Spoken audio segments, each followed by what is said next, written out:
விரதங்கள், எத்தனை விரதங்கள்! இவ்வளவு விரதங்கள் தேவைதானா?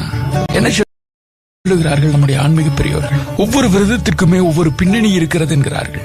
பலனுண்டு என்று சொல்லுகிறார்கள். இந்த உலகம் பல்வேறு ருசியுடையது. உணவிலேயே ஒருவருக்கு பிடித்த உணவு இன்னொருவருக்கு பிடிக்காது. அதை போலவே தெய்வ உருவங்களிலும் சில தெய்வ உருவங்கள் சிலருக்கு மிகவும் பிடிக்கும். அதேதான் விரதத்திலும் அவரவர்கள் விருப்பத்திற்கு தகுந்தபடியும் பழக்கத்திற்கு தகுந்தபடியும் குடும்ப வழக்கத்திற்கு தகுந்தபடியும் விரதங்களை மேற்கொள்கிறார்கள்.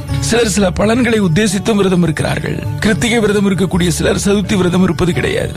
பிரதோஷ விரதம் இருக்கக்கூடியவர்கள் ஏகாதசி விரதம் இருக்க மாட்டார்கள். இரண்டும் சேர்ந்து இருப்பவர்களும் இருக்கிறார்கள். எனவே ஏதேனும் ஒரு சில நாட்களிலாவது இறைவனை நினைத்து விரதம் இருந்து பலனடையட்டும் என்பதற்காகத்தான் இத்தனை விரதங்களை நம்முடைய முன்னோர்கள் அமைத்துக் கொடுத்திருக்கிறார்கள். அவரவர்கள் வாழ்வியல் சூழலுக்கு ஏற்ப, அவரவர் வசதிகளுக்கு ஏற்ப ஏதாவது ஒரு வகையில உணவு கட்டுப்பாடும் என்ன கட்டுப்பாடுகளும் நமக்குள்ளே வர வேண்டும். இஷ்டத்திற்கு வாழ்க்கை என்பதெல்லாம் கஷ்டத்திற்கு கொண்டு போய் நம்மை விட்டுவிடும்.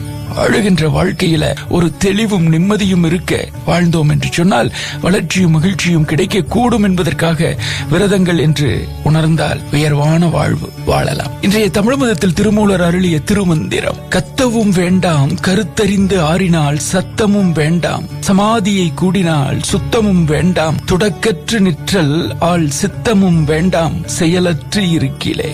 மாயை நீங்கிய உண்மையை அறிந்து மனம் அமைதி அடைந்து விட்டால் மந்திரங்களை அசபையாகவோ உறக்கவோ சொல்லி செபிக்க வேண்டியது இல்லை. சமாதி நிலையை அடைந்து விட்டால் எந்த விதமான எண்ணங்களும் இருக்காது. உள்ளுக்குள் எந்த விதமான அழுக்குகளும் இல்லாமல் நிற்கின்ற நிலையை அடைந்து விட்டால் வெளிப்புற சுத்தங்கள் எதுவும் தேவையில்லை. சிந்தனை செய்வதற்கு எதுவுமே தேவை இருக்காது. செயலே இல்லாமல் இருக்கின்ற நிலையை அடைந்து விட்டதால்